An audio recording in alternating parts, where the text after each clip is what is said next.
If you've been searching for a natural solution to hair loss, you've probably come across peppermint oil. In this quick video, I'm going to show you the research on peppermint oil growing hair to help you make sense of it. Let's go. Peppermint oil promotes hair growth without causing toxic side effects. Wow, great title for a study. I got to give them props for that. So in this investigation, the researchers used either a 3% topical solution of peppermint oil or a 3% solution of jojoba oil or a 3% solution of minoxidil, which incidentally came from the Hyundai pharmaceutical company, which I don't think is related to the car company. One thing I will point out here, however, is that they did use a 3% minoxidil solution, which is a little odd since, at least here in America, minoxidil comes in a 5% solution. So why didn't they just use the most powerful form? But no study is perfect, I guess, so let's stick a pin in that for now.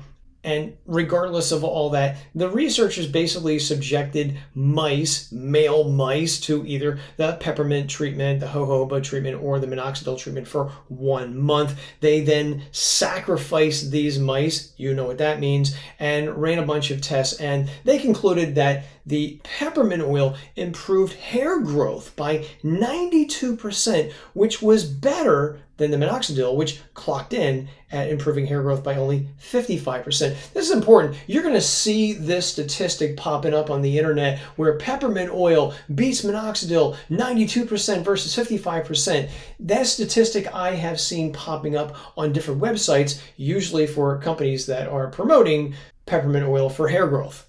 And as further proof of the hair growth ability of peppermint oil, they go on to share this picture here where I've highlighted peppermint oil in yellow and the minoxidil group in green. You can see the mice over here. Minoxidil is in green, peppermint oil is in yellow, and you can see that the mice have more hair, it appears here, than those who use the minoxidil. So yeah, you can absolutely see a difference here, but there is a big problem with this study, which you've probably already guessed. It's a mouse study. Yeah, that's right. You saw that. Mice. Nowhere in that investigation did they take people and spread peppermint on their head to see if it grew their hair. That is a huge, huge problem with this investigation.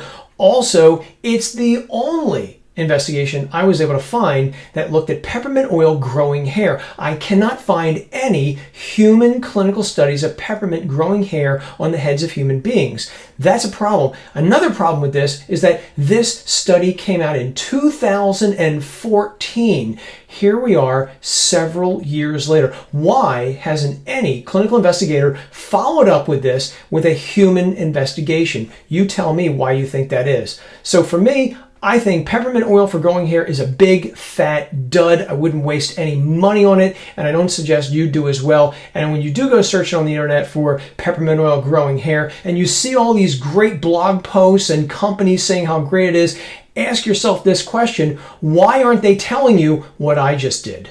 Until next time, I'm Joe from supplementclarity.com. Take care.